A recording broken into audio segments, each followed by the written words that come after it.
We're always taught that the Federal Reserve is independent of the government. Some, including Jay Powell, have described it as independent within the government, which strikes me as a more accurate way to describe their relationship. The Fed is ultimately accountable to Congress, as it should be in a democracy. But there are trends developing that are making the government's finances more sensitive to Fed policy. One is quantitative easing, or QE, which has seen the Fed's balance sheet balloon to over $8 trillion. Ben Bernanke cleverly understood during the great financial crisis almost 15 years ago that buying trillions in government bonds wouldn't lead to inflation.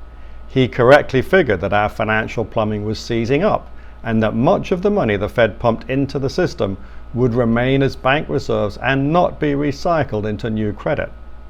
But unfortunately, something that was a good idea once has now become part of the toolkit.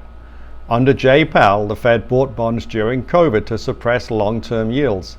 This helped create a huge jump in house prices, which the Fed made worse by buying mortgages too.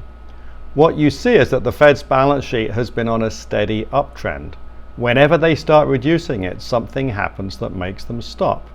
As a result, we're on the road to a partial monetization of our debt.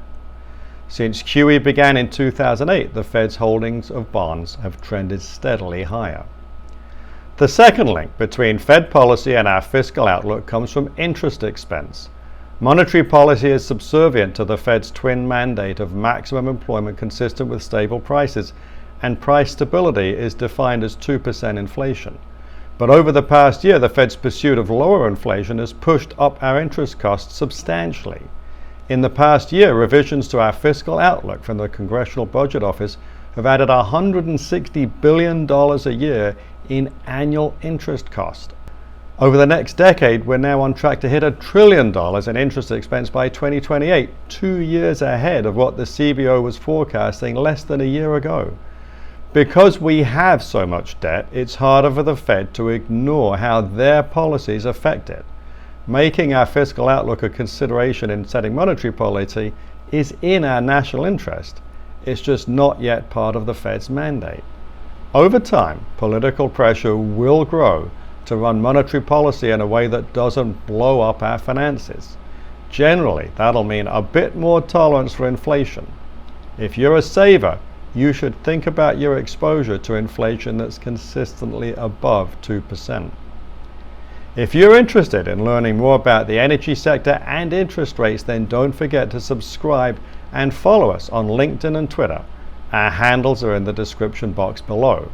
To find out more about what we're thinking, you can sign up for our twice-weekly blog at sl-advisors.com. We always love to hear from you, so if you have any comments or blog ideas, please leave them down below. I'm Simon Lack. Thank you for watching this video.